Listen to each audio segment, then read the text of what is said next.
Vous écoutez RBN, Georges Gilbert Banla.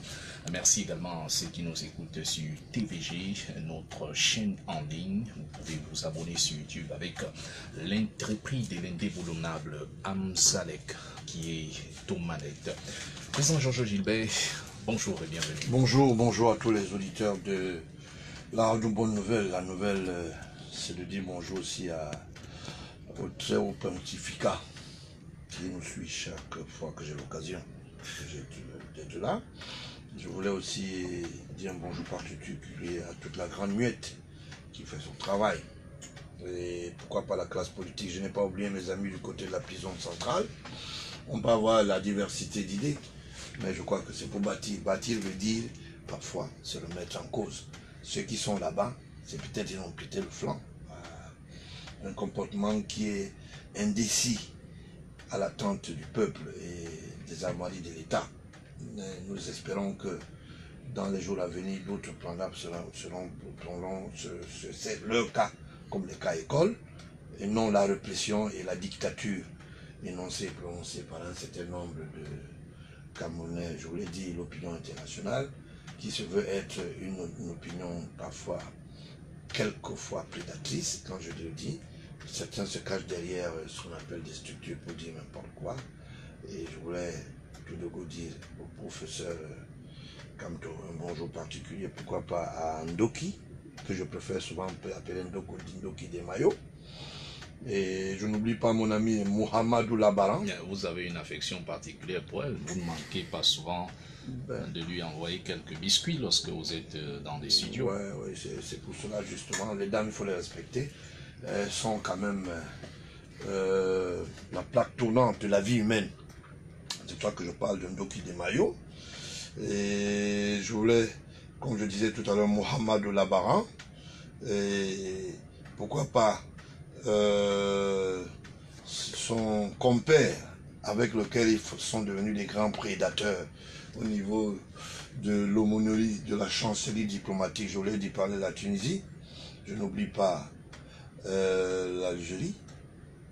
Et pourquoi pas, je veux peut-être étayer aujourd'hui. Beaucoup de Camerounais ne savent pas que dans nos aumôneries chancelières, je voulais dire, les ambassades, on paye en euros et puis on fait la compensation en monnaie locale. Ah, c'est pas bon parce que les dirhams ne représentent pas les héros. Donc je voulais interpeller comme ça le ministre Mbela Mbappé, dont je dis bonjour. Et pourquoi pas dire à votre équipe... Ministre Mbela. Oui, Mbela, pas Mbela Mbappé, parce que Mbela Mbappé n'existe plus. Mais Mbela, qui doit se pencher sur ce dossier, et d'ailleurs ceux de la copie de ces deux prédateurs qui sont des aumôniers diplomatiques et les représentants, je voulais dire des ambassadeurs, j'ai nommé Loué, pourquoi pas, et je voulais dire Loué Victor, et Labaran Mohamedou, qui excelle dans la prédation, d'ailleurs son parrain est en prison. Je voulais parler de Marafa. Je voulais aussi profiter de dire bonjour à son beau-frère, un de ses beaux-frères qui est spécialiste en trafic de drogue, qui écume un certain nombre de salles de jeu du côté de Douala. Je ne voulais pas parler de Djibouti, mais je parlais de Djibouti avec T, Y. Parce que si je dis il écume, ça veut dire que ça travaille un hélicoptère à l'époque. On l'avait ramené avec plein de chanvre du côté de l'Est, de Cameroun. Ça a échoué du côté de la direction de la DPJ à Douala à l'époque. On a eu la chance quand même qu'il était accompagné de Loussak, paix à son âme qui est déjà mort. Mais Djibouti continue à écumer les salles de jeu et les casinos. Je ne sais pas s'il a laissé son ancien boulot. Voilà. Alors, vous saluez tout le monde et vous avez oublié les académiciens, vous avez qualifié les journalistes la dernière fois, les académiciens. Bon, on passe à ces civilités. De toute façon, je peux appeler les salutations, je peux les apostropher. Oui, il faut rappeler, chers auditeurs et cyber-télé, que le président aujourd'hui a décidé de faire l'émission debout. Donc, c'est réellement pas bien préparé. Il est sportif, il faut le rappeler. Puisque vous parliez de la prédation dans vos biscuits que vous étiez en train de distribuer, certains cyber-télé ou télé-auditeurs vous ont qualifié de vaillant homme d'État et du président de la lutte anticorruption. Et cette semaine, la nouvelle est tombée comme un couperet. La série de condamnations d'Ababa, Mendozi, bien d'autres à Kounezeu dans cette liste qui est exotique, des peines allant de 18 ans et Ababa qui est une peine qui cumule désormais une peine de 69 ans. Est-ce que le scénario de ce verdict vous a surpris? Je voulais remercier le Très-Haut, parce que toutes les fois où j'ai eu l'occasion d'atteindre un objectif qui est une expertise qui est mienne sur le plan matériel, mais je remercie le Très-Haut qui nous donne la vie. Et je ne combats pas les hommes, mais je combats les actes. C'est ça que les gens devront retenir. Et je suis en train de faire un travail qui est beaucoup plus spirituel. Spirituel parce que c'est la spiritualité qui englobe le monde. Chaque fois que je dis quelque chose, ça arrive, ça veut dire que j'ai des éléments de réponse matérielle, ça me permet de prospérer. J'avais dit à sa sœur Marion que Ababa aura pas moins de 50 ans de prison. À l'époque où nous étions en face, le journal Le Démenti était en face de Ababa. Le journal Le Démenti avait dénoncé tout cet art en posant des bases. À l'époque, je me rappelle que c'était le premier journal dont j'étais le directeur de publication qui avait publié pour 1,5 milliard de comptes fictifs. Ça veut dire qu'ils avaient fait une fausse transaction dans un compte et ils avaient dit que c'était une erreur. Or, ce n'était pas une erreur. C'est comme ça qu'ils ont toujours prêté le flanc. Et la semaine dernière, j'étais ici à votre... Je vous ai dit, dans quelques jours, il y aura des condamnations. Quand je pense positivement. Je ne combats pas les hommes, je combats les actes. Le problème d'Ababa a duré. Ça a pris le temps qu'il fallait. S'il a eu 69 ans, c'est très peu. Il faut signaler que c'est cumulatif. 69 ans cumulés. Cumulativement. Je vous dis pourquoi. Ababa est l'organisateur incipient du premier coup d'État scientifique dans ce pays, à travers une banque qu'on appelle la CCI Bank, qui est devenue, ça fait quelque chose comme ça. Tant que M. Kemouni est à l'extérieur, les paradis fiscaux vont continuer à s'implanter et même la guerre terroriste financée par les banques va continuer. Il y a quelques jours, du côté de Douala, son directeur régional a disparu. Parce que je suis sur un dossier depuis que je parle. Ce monsieur est un monstre géant en ce qui concerne la spoliation des biens publics. Il est à son 3e coup contre l'État du Cameroun, pas contre le renouveau, pas contre Paul Biya. Je sais de quoi je parle. Malgré son installation du côté de la Guinée, il a voulu prêter le flanc au président, je vous l'ai dit, Obiangema, qui à un moment, on a voulu le faire entendre au Camerounais que non, il y avait une mauvaise proximité, une mauvaise cohabitation avec la Guinée équatoriale. On a vu expansivement l'expulsion d'un certain nombre de Camerounais, c'était de la provocation. Et derrière ça, les chancelleries d'argent que les gens avaient créées, parmi lesquelles certains ministres, certains opérateurs économiques avaient pour point de départ la Guinée équatoriale. Il fallait déstabiliser le Cameroun à partir de la Guinée équatoriale. Dans ce courant, un des voyages, je me rappelle très bien, dans le cousu de mes éléments de réponse, Moukoko Mbonjo est allé de ce côté et il était ministre des Relations extérieures. Si je me suis trompé, vous pouvez me reprendre. Dans cette visite de proximité, le chancelier a eu mal à partir pendant une visite aussi, le chancelier du Cameroun, ça veut dire que l'ambassade du Cameroun, représentée par un jeune, dont je préfère ne pas donner le nom, avait mal à partir avec Mebengo, qui était toujours dans ce qu'on appelle les arènes ministérielles. En fait, en réalité, il y a un problème au Cameroun que les gens refusent de mettre à la place publique. L'argent, la déstabilisation d'un système, le musellage du peuple. Et ça fait que, à un moment, le peuple, on l'a endormi à travers certains écueils. Et ces écueils qui ont prêté les flancs aux églises réveillées. Ces églises réveillées ont été créées avec deux pyramides. Les pyramides, c'est-à-dire quoi? Elles avaient des missions, je vous l'ai dit. Le rassemblement, la collecte des informations, le rassemblement des ouailles, et après cela, indiquer la déstabilisation à travers l'église. Mais je voulais... on est toujours là sur les condamnations. Je suis dans les condamnations. On veut bien parce qu'il y a le premier financement des églises, je vais vous dire. Oui. Il y a une banque, la banque régionale. C'est une... Comment vous dire, une coopérative. Ça a été créé de toutes pièces par Abba Abba. Abba Abba est le premier ministre qui s'est mis à la poste centrale. Rappelez-vous très bien. Parce que je rappelle toujours des récits et je donne des points d'axe. Il a distribué ce jour-là près de 3 millions d'Otangi. Parce que les gens oublient. Il a profité de ce qu'on appelle, il a dit qu'il voulait organiser une messe d'action, je sais pas, de grâce publique. Et il a estimé qu'à la lieu dit propos central, il devait distribuer de l'eau. Vous avez oublié. Mais l'histoire est là.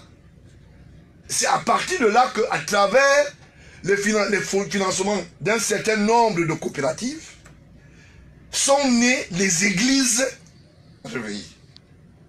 Et à travers cela, on a fabriqué des aumôniers qui sont arrivés. Il fallait d'abord faire ce qu'on appelle la déstabilisation d'opinion en formatant les ouailles. Et pendant ce temps, l'église catholique, qui est une bonne église, qui était une église d'éveil de conscience spirituelle, l'église protestante était mise en demeure. Il y a eu des propositions à l'église ECC, l'église évangélique, je le dis, où les Mokokon Bondio, leurs parents sont passés comme des pasteurs à l'époque. Oh, ils ont mis le régime en chantage. Et à l'époque, j'avais la radio Le Démenti. J'ai fait une émission pour parler des œuvres et des missions de cette église. Et à l'intérieur de ces églises, il y a eu une rébellion. Les pasteurs qui étaient formés ont été, disons que, mis de côté, parce qu'il y a, je ne sais pas comment vous appelez ça, il y a une sortie après une formation, voilà, théologique, voilà. Il y a un responsable de cette église qui est venu me voir. Il m'a dit, ce que vous dites, monsieur, ben là, vous vous attaquez à un intérêt capital. Je lui ai posé la question, de quoi s'agit-il? Il me dit, vous reprochez l'église d'avoir exclu des étudiants qu'on a formés, mais qu'on trouve qui n'obéissent pas à une certaine règle d'orthodoxie. Après lui est arrivé Ngouamessia. À l'époque, Ngouamessia était procureur, non, il était, je crois, il était déjà secrétaire général. Ngouamessia est venu dans mes bureaux, à l'immeuble Shell au 5e étage. Il m'a dit, il faut laisser tomber cette histoire. Je lui ai demandé, qu'est-ce qu'on cachait derrière?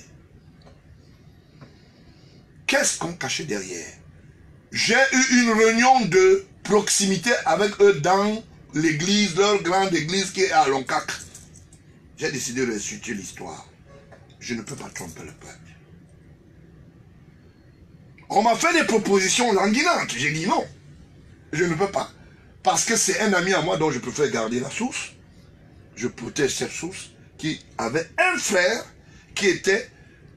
qu'on voulait repudier comme ça. On disait non, il n'est pas formé pour... il est formé, mais il ne veut pas respecter la liturgie, et en fait la théologie et les principes d'honneur de cette église. Je leur avais dit quelque chose. Le temps me donnera raison.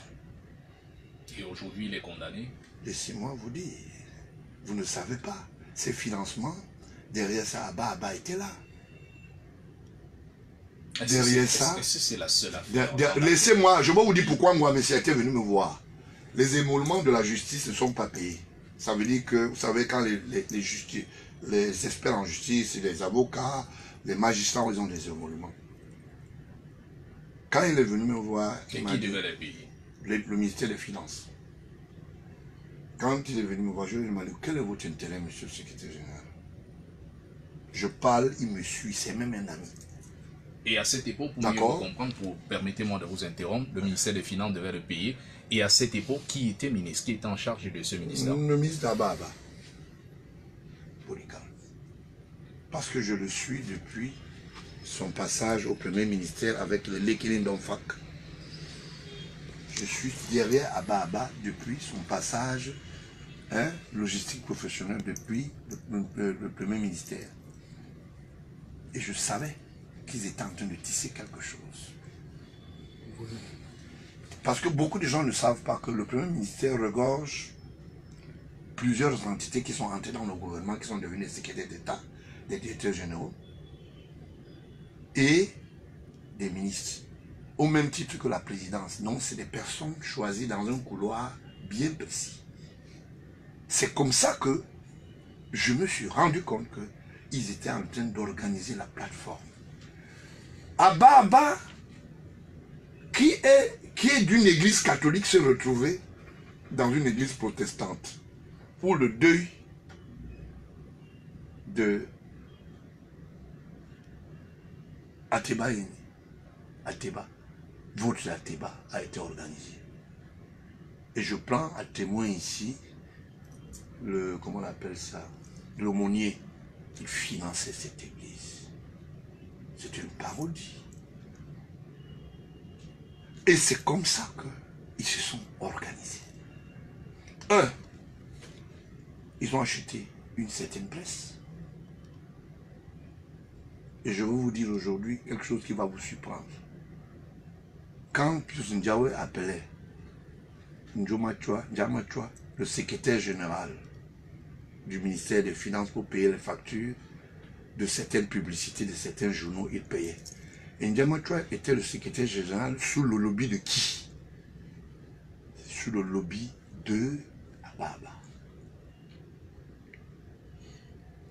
Donc, c'était des paramètres qu'il fallait connaître. C'est pour cela que Ababa a fragilisé son frère. Je vous l'ai dit, du village, Tom Dola, qui était dans le coup d'état scientifique, très proche du chef de l'État, mais loin d'être quelqu'un de soupçonné. C'est moi qui prends la lourde responsabilité de me détacher et dire au chef de l'État, ces messieurs sont des indicateurs scientifiques pour déstabiliser ce pays. Mais est-ce qu'il n'y a pas une curiosité dans cette série de condamnations à Baba, Mendoza, à Konose et le reste des noms que j'ignore? Est-ce qu'il n'y a pas une curiosité?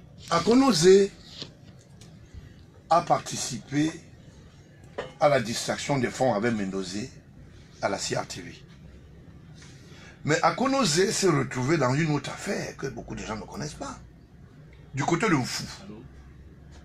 Du côté de Mfou, Konose a acheté une collectivité publique, les terrains de l'État, qui n'avaient rien à voir avec les terrains d'une famille.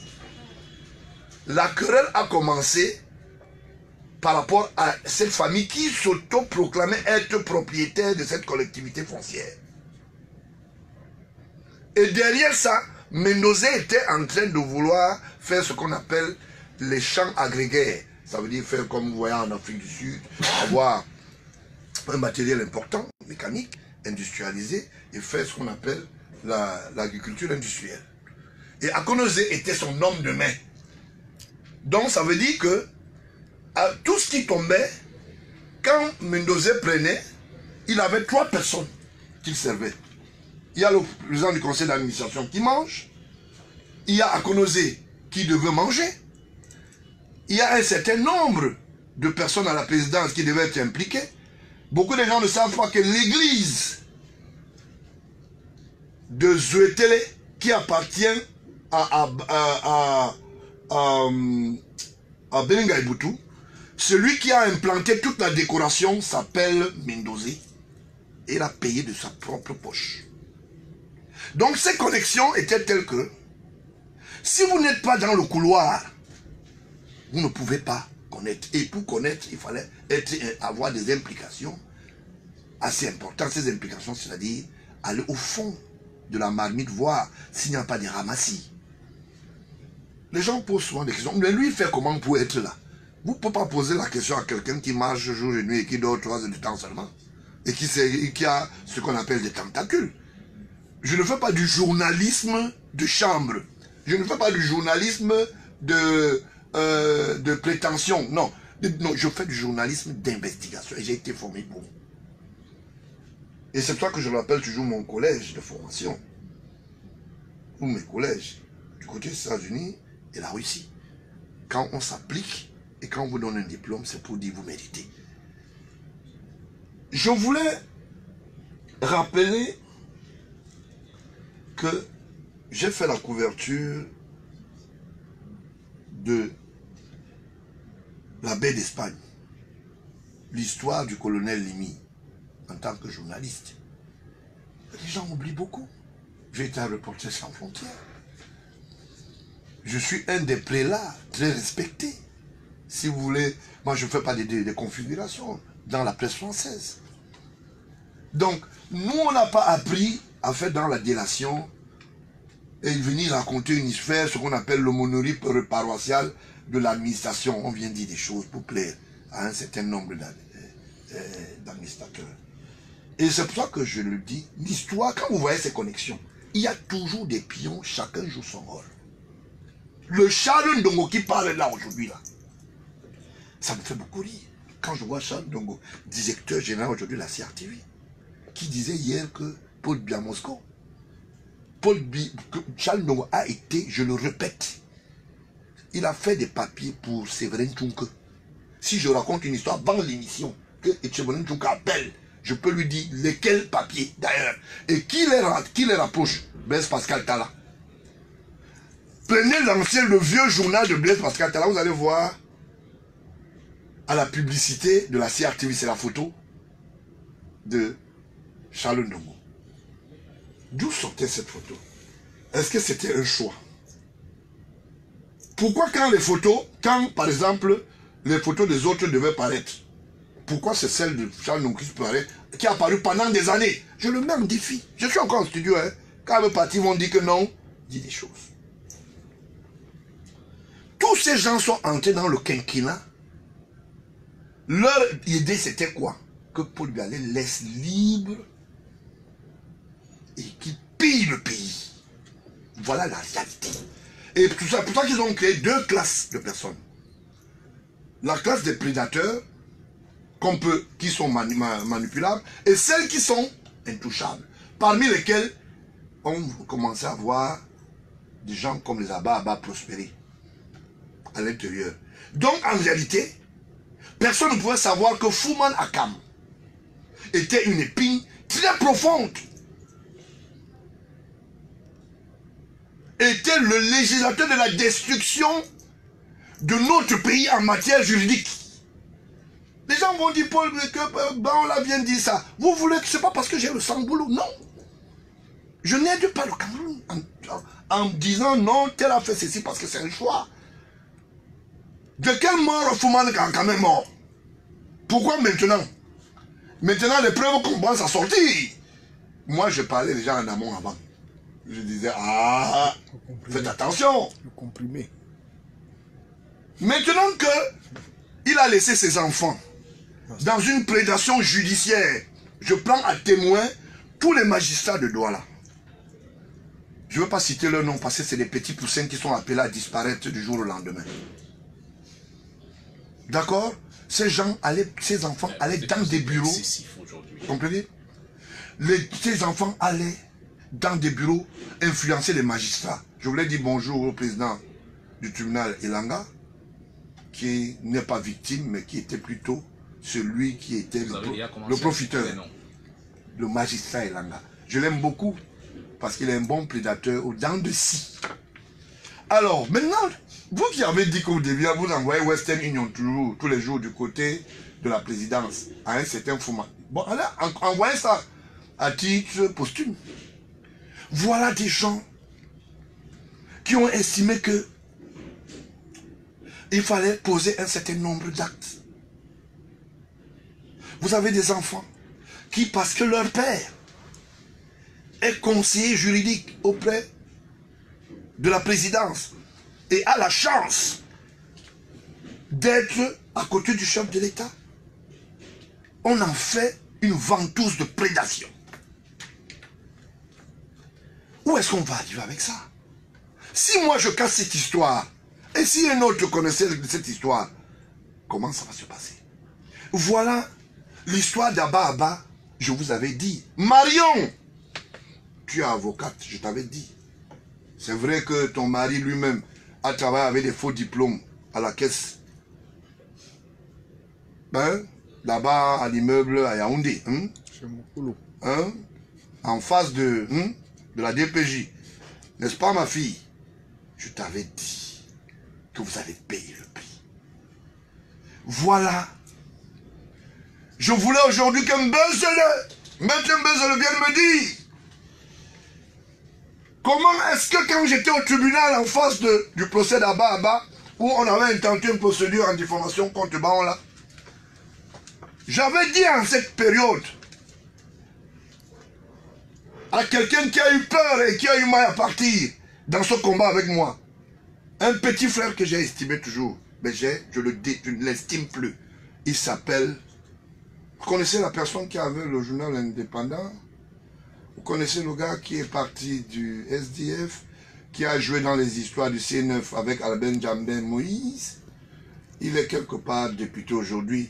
Vous savez qui l'ont introduit dans cette histoire? Il a traversé juste la route. Je voulais dire bonjour à Tamba Ongola. Un bonjour à Tamba et Ongola. C'est deux personnes différentes. C'est la journée des bonjours. Ça fait mal de savoir que les jeunes ne croient pas en leur pays. Je lui avais dit que ça va changer. Petit frère, c'est une bagarre. Avant de passer à un autre sujet. Laissez-moi chuter. Oui, je fais des petites années de... Je vous relance pour que vous chutiez. Avant de passer à un autre sujet. Des condamnations. Et l'argent n'est pas récupéré. Pour quelle utilité? J'ai l'impression qu'on n'avait rien compris dans la politique du renouveau. Nous connaissons là où les paradis fiscaux sont. Et ça suit sa procédure légale.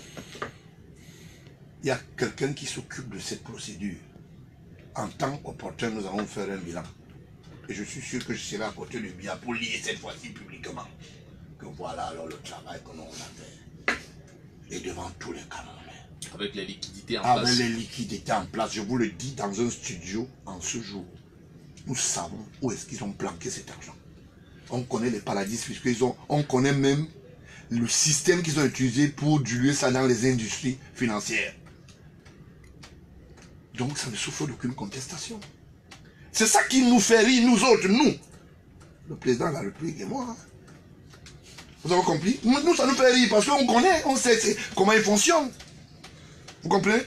Faites attention avec des personnes qui ne disent rien, qui observent et qui sont curieux. Parce que parfois on ne parle pas parce qu'on a peur, parce qu'on veut mieux cerner. Vous avez compris? Que vous vouliez ou pas, on va faire un bilan. Le chef de l'État va faire... Laissez-moi parler, vous avez commencé d'avoir vos SMS. Donc, vous avez chuté. Donc je chute en disant, il y aura un état bilan. Maintenant, nous sommes en train de faire ce qu'on appelle les concessions des chambres d'allocution que je vais appeler juridiques. Il y a eu la NIF qui a été créée. Il y a un certain nombre de chambres d'homologation, le TCS et autres. Le Conseil supérieur de l'État. Bon, le Conseil de l'État. On appelle ça la structuration d'un État. Maintenant, ceux qui pensent que quand on condamne là-bas, les gens parlent que quand on a condamné, c'est parce qu'on a dit, il n'a pas... On connaît là où l'argent. On va ramener. Et il y a une procédure qui est déjà là. J'ai suivi. Il n'est pas le seul. Il n'est pas le seul. Et toutes les procédures vont de Dieu, je vous donne même les éléments, si vous voulez. Pendant qu'on vous poursuit, et que le chef d'accusation, ou les mobiles pour lesquels on poursuit sont réunis, au même moment, on est dans le recouvrement. Pourquoi vous voulez que je vous donne maintenant le plan de recouvrement? Attendez, quand Paul Biya va vouloir partir, il va dire, monsieur Baola, venez lire ça, je vais lire devant les gens. Et c'est pour prouver que non, vraiment, ces choses-là, ce n'est pas les commentaires. On ne fait pas les commentaires. Ça dit, c'est pas une histoire de personne. J'ai suivi les gens dire, Paul Biya aime le pouvoir. C'est pour cela qu'il était un dictateur. Et machin, Paul Biya aime son pays. Je vous dis pourquoi, si il voulait prêter langue à tous ces gens, il ne serait pas en train de dire que la loi soit appliquée. Vous savez comment les gourmets et les gourmands du chef d'État vivent en Afrique? On se sert, les autres vous servent, vous abalez. Mais malheureusement, nous n'avons pas cette éducation. Et cette éducation, notre éducation est cloîtrée à la grande spiritualité. Vous savez, chaque pays a sa réalité. Le Cameroun est exceptionnel, malheureusement. Comme quelqu'un me disait hier, vous êtes le seul chef d'État qui parle dans les radios. Il dit, mais si dans le monde il y a l'exception et que ça se porte au Cameroun, c'est une très bonne chose. Voilà. Très bien. Merci pour l'exception. Et vous, en termes d'exception, vous en êtes vraiment une, à bien des égards, différemment appréciée.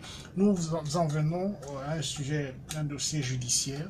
Vous avez eu l'occasion de vous exprimer là-dessus. Ça concerne à la fois le MRC et les membres du gouvernement. Les États-Unis qui menacent de sanctionner individuellement certains pontes du régime. Certains considèrent cela comme une outrageuse et outrageante ingérence, immixtion dans les affaires internes du Cameroun. Et cette semaine, le porte-parole de Maurice Kamto, Olivier Bibo-Nissak, qui est un confrère par ailleurs, Maître Emmanuel Sim, sont frappés désormais d'interdiction de sortie du territoire. Est-ce que c'est la machine judiciaire qui s'enclenche contre eux? Est-ce qu'ils seraient attendus, par exemple, au tribunal? Qu'est-ce qui se passe véritablement au moment où on parle de décrispation de l'atmosphère politique, que de telles décisions surviennent?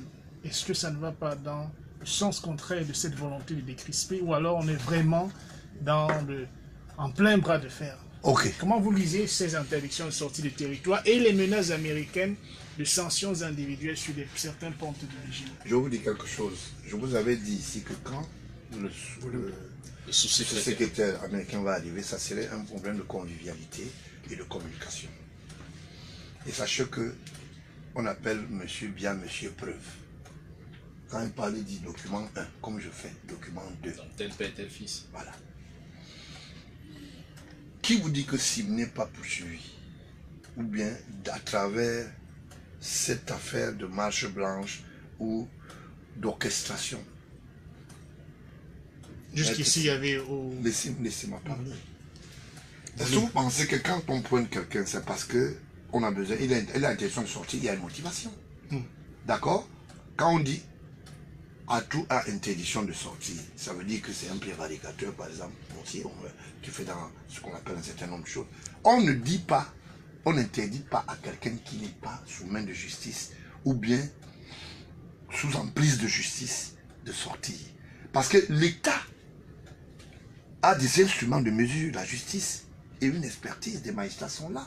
Quand un dossier est contre vous, il faut que la dangerosité ou bien la perturbation imminente peut-être énoncée soit descriptible et matérialisée.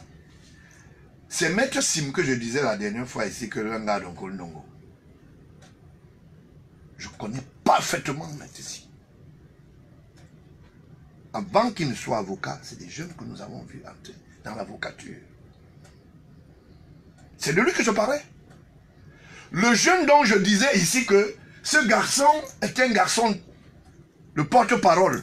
J'ai parlé de lui. Cet enfant n'a pas mesuré la portée. J'ai appelé même quelqu'un ici, on ne va pas donner son nom, après l'émission, pour lui dire, dis-lui d'arrêter son histoire, là, c'est pas bon. Parce qu'on sait qu'est-ce qu'il fait, qu'est-ce qu'il joue comme rôle.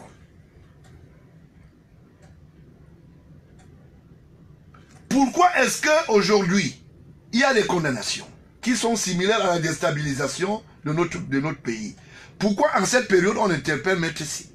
Est-ce que Maître Sim est le seul avocat dans le collège qui défend les intérêts de son parti? Ou bien les intérêts de Kamto et autres? Non. Pourquoi ceux qui ont même le temps plus dur que lui, Il est l'un des vice-présidents. D'accord, laissez-moi parler. Est-ce qu'on a donné l'interdiction de séjour, de sortie à M. Noki? On l'a interpellé sur un acte. Est-ce que, quand tu as interdiction de sortie, ça veut dire que si on le libère demain, il sort, il s'en va. Il va casser ses occupations. Quand on vous donne l'interdiction de sortie, ça veut dire qu'il y a des éléments de réponse qui sont réunis. Non, on ne fait pas la politique de la haine. On ne fait pas la politique de la prédation. Ceux qui ont financé le MRC doivent répondre aujourd'hui. Entre autres, est-ce que c'est un tort de financer? laissez-moi parler, ouais. MRC. Entre autres, il y a des personnes qui ont disparu de la direction ou du directoire du MRC. Vous pensez que ceux-là sont partis gratuitement? C'est parce qu'il y a quelque chose qui ne va pas. Il y a des gens le nom que je ne veux pas donner ici. Parce que simplement, je me dis, en donnant leur nom, les gens peuvent penser qu'ils sont allés dire ce qu'ils savent. Non, c'est pas ça. Il y a regardez la composition. Quand tu arrives aux affaires, il choisit un certain nombre de personnes. À un moment, il y a des démissions en cascade.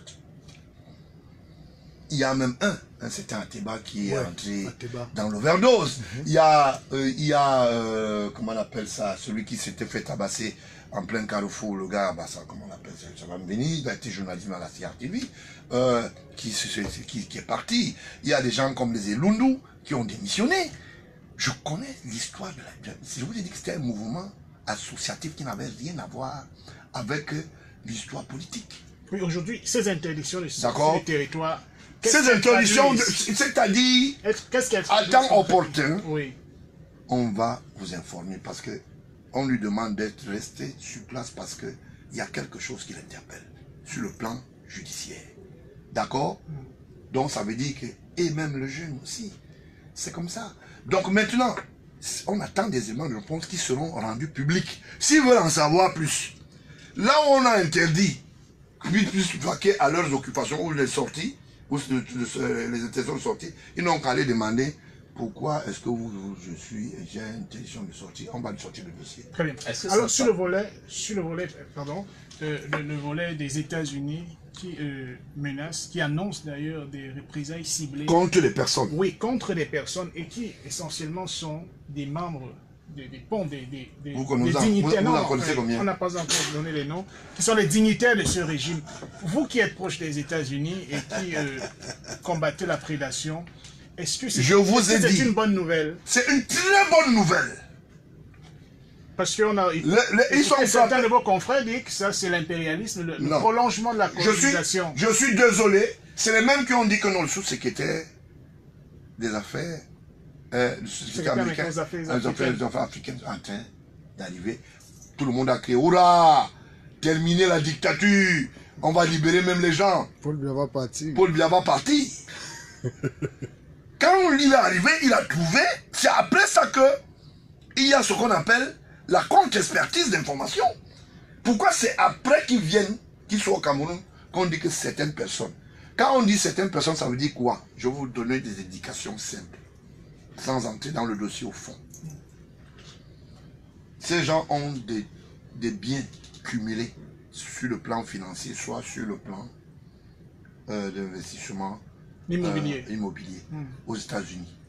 Pour que les Américains frappent, on va les mettre sous main de justice d'abord et ils seront jugés comme tels. Maintenant, si on leur dit, vous ne pouvez pas entrer, ça veut dire quoi? Ça veut dire qu'on va geler les biens. On a déjà gelé, je vous dis immédiatement, on a gelé les biens. On met ça à la disposition du Cameroun, mais sous réserve d'une action judiciaire. Et c'est pour ça que je vous avais dit que dans quelques jours, on va arrêter, on va interpeller les gens. Et je peux indiquer que... Oui, qui sera interpellé? Je peux indiquer déjà un premier nom, Atangandi sera interpellé. Je vais vous dire pourquoi. Atangandi a son frère qui est informaticien, qui a acheté une maison il y a quelques jours, mais qui n'a pas de revenus portés à cela. Sa femme qui travaille à Camtel a voyagé il y a quelques jours, après avoir fait des messes écuméniques en public pour prendre l'argent des Camerounais, en termes de rente et dette, s'est retrouvée aux États-Unis avec 2 enfants. Vous avez compris? Et cette femme plutôt est une femme Bogada. mais son père est un ancien préfet.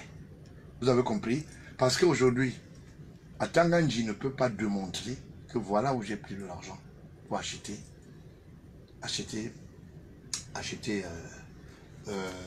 une maison de ce côté-là. Ça, c'est la supposition. Très bien. Donc, vous insinuez qu'il serait donc, je vous donne un exemple. Je vous donne un exemple. Prochainement être interdit. Je vous dis, laissez-moi parler. Oui, allez-y. En même temps, c'est un échange. Hein. Non, je suis pas le monologue. C'est pas le monologue. Il y aura Eric Ndjong. Il est directeur général de Boons. Il a ses enfants qui sont dans le prélat de l'opposition intégrale. Et l'argent de Boons, il en a fait un paradis fiscal.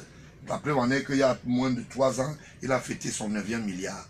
C'est le seul Camerounais qui peut payer à une boniche 500 000 francs de véhiculer et tout. C'est vérifié. C'est des choses que je connais depuis des années. Et ses acquaintances avec Ayouk, ça ne se discute pas. Pourquoi? Parce que maintenant, les gens sont en train de déverser la grande gueule dehors pour dire nous ne savions pas que c'est comme ça que ça se passait, que c'était l'argent des Camerounais qu'on utilisait pour faire de la prédation. Il y a, par exemple, comment on l'appelle?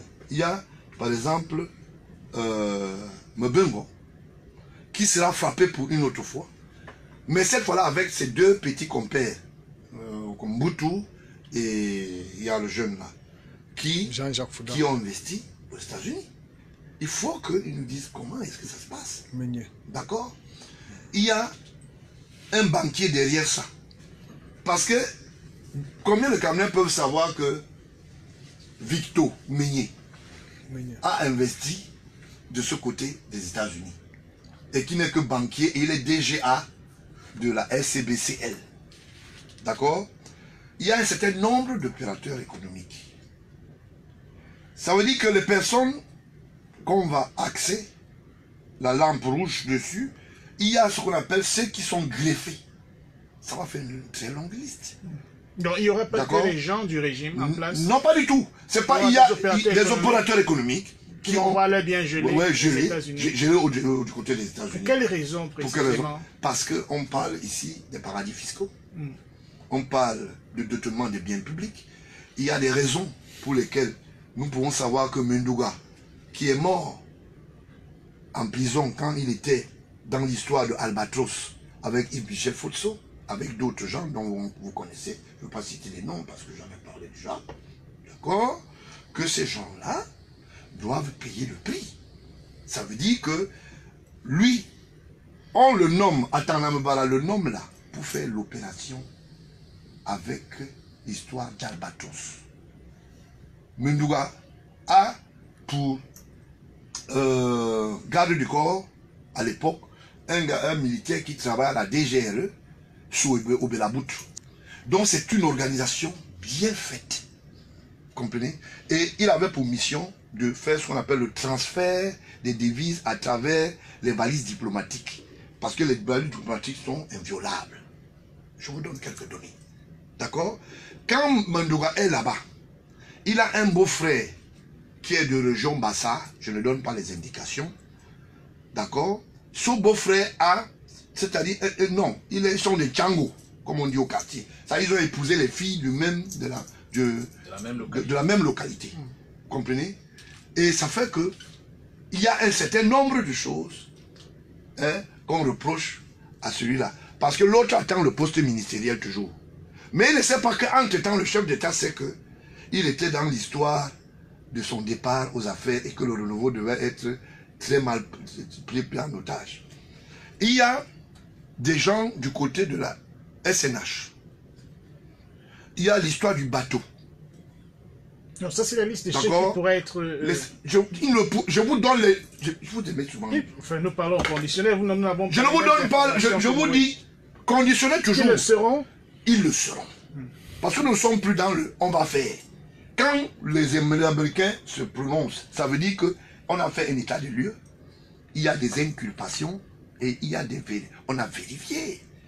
On a un certain nombre d'informations. Voilà la réalité. Vous comprenez?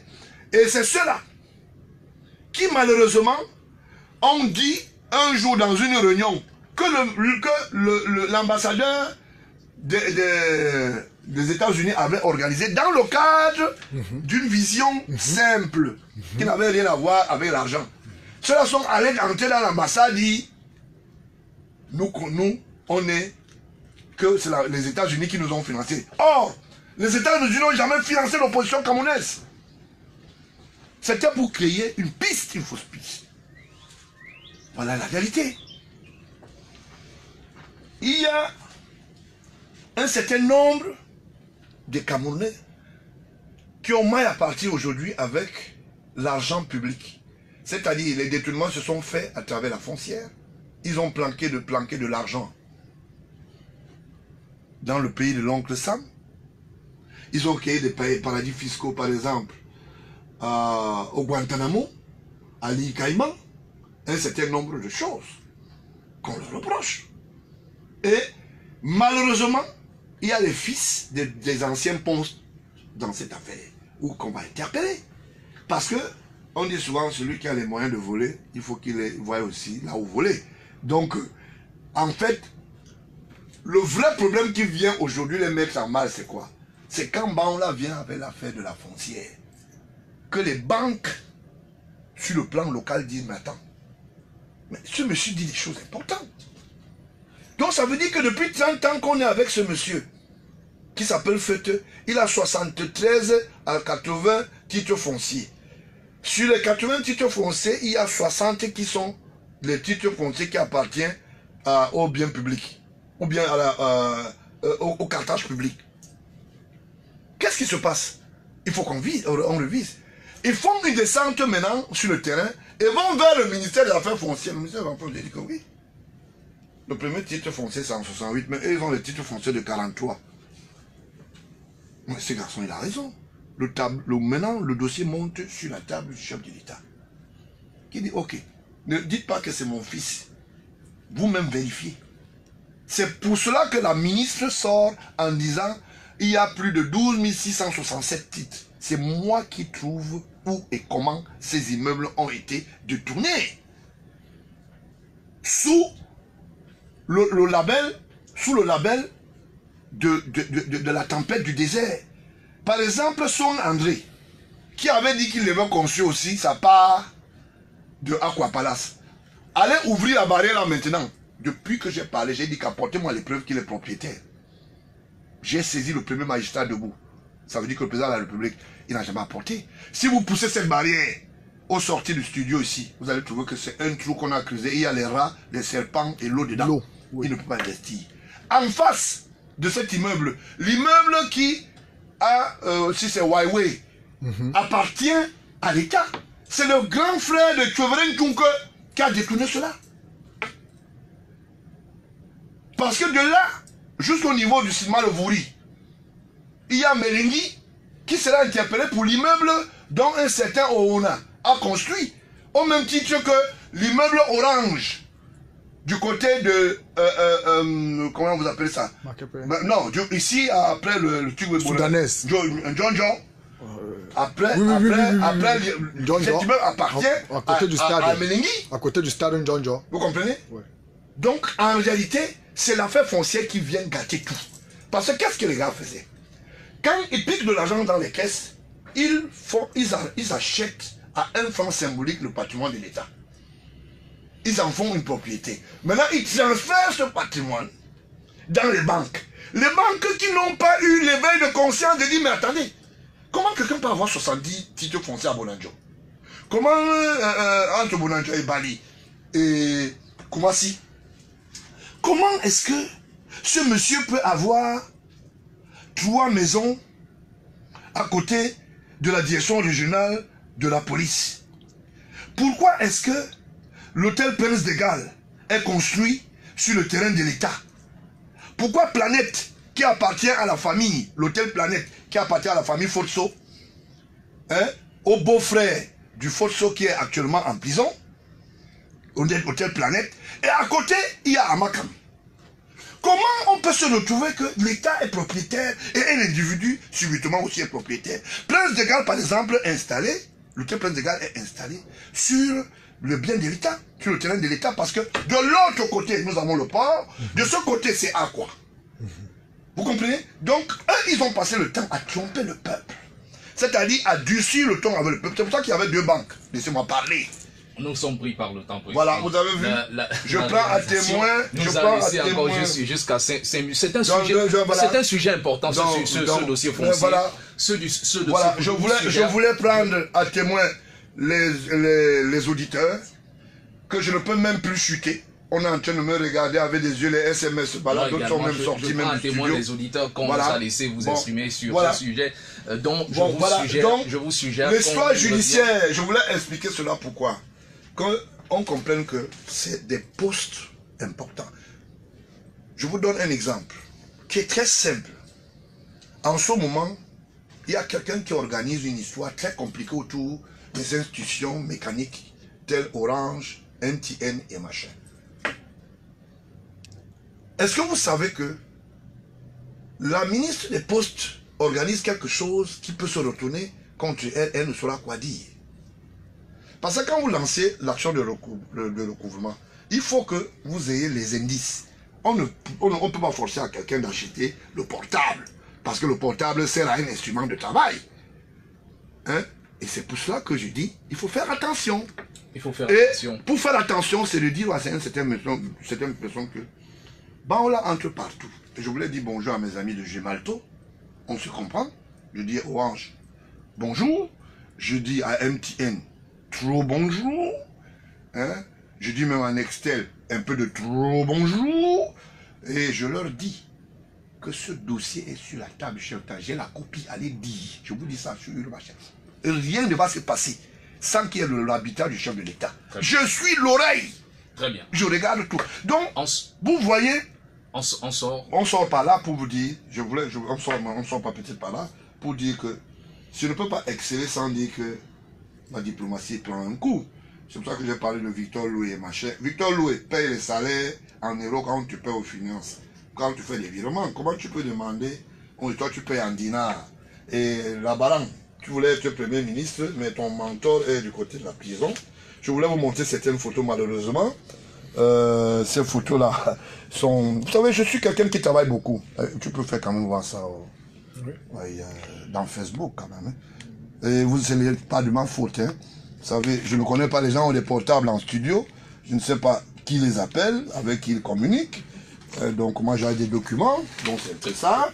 Je vois tout le monde me regarder comme si je venais fermer le combo des autres. On sort avec une autre digeste sur les Lions indomptables qui affrontent le Comore aujourd'hui dans le cadre de la dernière journée des éliminatoires. Je n'ai même pas donné le nom de Talba Mala. Talba Mala doit être interpellé dans le dossier des Américains pour une seule chose. Il va jouer Non, je suis désolé, je ne parle pas du football, je n'ai pas conchuté. Je suis en de vrai pour dire que dans cette prédation, Talba Mala est là-dedans, le tout nouveau ministre des marchés. Et son fils a bénéficié d'un standing up du côté des États-Unis, et son fils a été recruté sans l'avis du conseil d'administration. On sort alors avec le football. Vous savez de quelle administration il s'agit? Eneo. Et c'est lui qui a livré les 90 millions de francs de... Le truc... Les plombs. Donc, vous comprenez que comme le fils était là-bas, les transferts de fonds étaient aussi... C'est facile. C'est compliqué. Je n'ai pas oublié mon ami, le président de l'Assemblée nationale, Le Pan. Mais lui passe souvent par Dubaï. Ça passe par Dubaï. Et comme Inouni a un magasin là-bas avec ses 2 immeubles qu'il avait achetés, il garde un peu. Ça fait le transfert, ça va de l'autre côté. Merci. C'est aussi ça la vie. Merci. Oui, Fameux Ndongo pas en reste. Donc c'est pas grave. Je voulais vous dire, si vous organisez une émission, prenez du temps. Parce que quand les auditeurs me voient en route ou bien les téléspectateurs, ils croient que je suis venu et on s'est entendu. Oui, justement, on va le faire. Bon, donc faites-le pour ça. Bon, pour le match, vous avez dit quoi? Votre pronostic? Oh, le Cameroun va gagner. Même si les gens prétendent que le football, c'est pour que l'État Paul Biya puisse être encore aux affaires. Les Camerounais aiment le football. Sachez que même le président de la République qui est là a été quelqu'un qui a été très proche dans les équipes. Même les équipes, ça veut dire que les équipes du football. Je ne vois pas pourquoi est-ce que moi j'aime le football. Si ça peut nous distraire et nous calmer un peu avant que afin que la liste ne puisse arriver. Tout à l'heure devant votre écran. Donc, il n'y a pas de problème, on va se retrouver là-bas. Mais moi, je dis merci au pontificat qui me suit de ce côté. Je voulais dire merci aussi au chef de chaîne. C'est vrai que le portable se baladait beaucoup aujourd'hui, mais c'est pas grave. Merci Président, merci à l'intrépide Mzalek pour cette retransmission sur TGV. Le roi Salomon Banom était à la mise en nom, Patrick Tchenkam, Raoul Patrick pour la co-présentation. Nous recevons le docteur Georges Gilbert Bangoula, président du Parti républicain. Restez en compagnie de nos programmes, que Dieu bénisse.